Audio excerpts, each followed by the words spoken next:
नमस्कार किसान भाइयों, आज हम आपके लिए लाए हैं मछली पालन की आधारभूत जानकारी। दोस्तों, भारतवर्ष बहुत बड़ा देश है और यहाँ विभिन्न प्रकार का वातावरण भौगोलिक परिस्थितियों के हिसाब से बदलता रहता है। उसी हिसाब से मछली की अलग अलग वैरायटी और अलग अलग उनके पालन के तरीके यहाँ पर मौजूद हैं।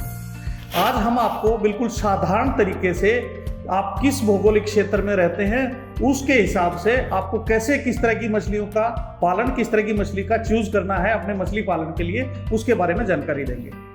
दोस्तों, हिमालयन क्षेत्र ठंडा क्षेत्र है, पहाड़ी क्षेत्र है, वहाँ पर ठंडा पानी मौजूद है। वहाँ ठंडे पानी की मछलियाँ ट्राउट, साइजोथ्रोप्स, सैल्मन आदि मछलियाँ हो सकती हैं। इसी तरीके से अगर आप मैदानी इलाकों में आएंगे, यहाँ वातावरण थोड़ा गर्म हो जाता है। यहाँ उष्ण क्षेत्र की मछलियाँ, खास करके हमारी भारतीय कार्प्स, रोहू, कतला, मिर्गल व कैट फिशेस का पालन इस क्षेत्र में किया जा सकता है।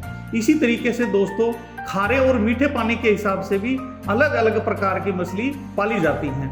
इसमें मीठे पानी में हमारी भारतीय कार्प्स होती हैं, कुछ कैट फिशेज होती हैं। इसी हिसाब से जो एक खारा पानी होता है उसकी अलग नस्ल होती हैं और समुद्री पानी के लिए अलग प्रकार की मछलियाँ पाली जाती हैं। किसान भाइयों, उपयोग के हिसाब से भी हम मछलियों को दो भागों में बांट सकते हैं, एक खाने योग्य मछलियाँ और एक सजावटी मछलियाँ। इनमें भारतीय कार्प्स हैं व कैट फिशेस हैं, कुछ बाहर की विदेशी मछलियाँ भी हमारे यहाँ पाली जाती हैं। इनके विभिन्न चरण होते हैं, जैसे कि प्रजनन चरण है, इनका नर्सरी चरण है, वह पालन के भी कई सारे तरीके हैं।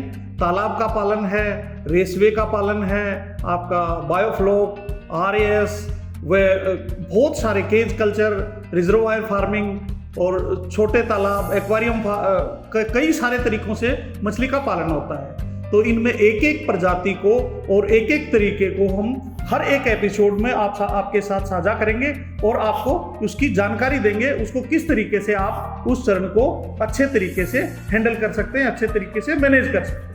और प्रत्येक चरण के हिसाब से व प्रत्येक नस्ल के हिसाब से इसमें पालन की समयावधि भी भिन्न भिन्न है। तो दोस्तों, आपके क्षेत्र के हिसाब से, आपके वातावरण के हिसाब से, आपके क्षेत्र में कैसा वातावरण है, कैसा पानी है और कैसी आपकी ज़मीन है, क्योंकि ज़मीन का भी जो भूमि का महत्व है वो काफ़ी ज़्यादा है इसमें भी, क्योंकि हर फसल में, हर कृषि में ज़मीन का महत्व होता है। अगर आपकी ज़मीन लवणीय है, खारी है, तो उसमें आप मीठे पानी की मछलियाँ नहीं कर सकते हैं।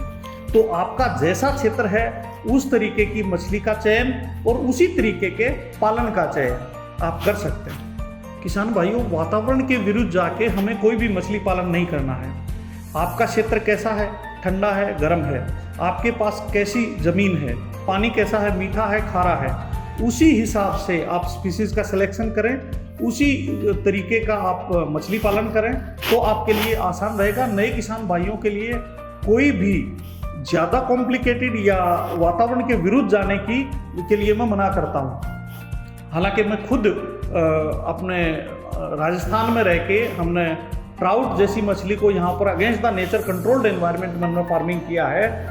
लेकिन मेरा निवेदन ये है कि ये नए किसान या जो अभी जिनका प्रशिक्षण पूरा नहीं हुआ, जो निपुण नहीं हुए, वो किसान इस तरह की अगेंस्ट द नेचर ना जाएं और ज़्यादा कॉम्प्लिकेटेड फार्मिंग अभी ना करें, जैसे कि RAS, बायोफ्लोक या जो भी नई तकनीक सारी अगेंस्ट द नेचर की है या जिसमें अल्ट्रा फिल्ट्रेशन है, हाई डेंसिटी फिश फार्मिंग है, इनसे बचें।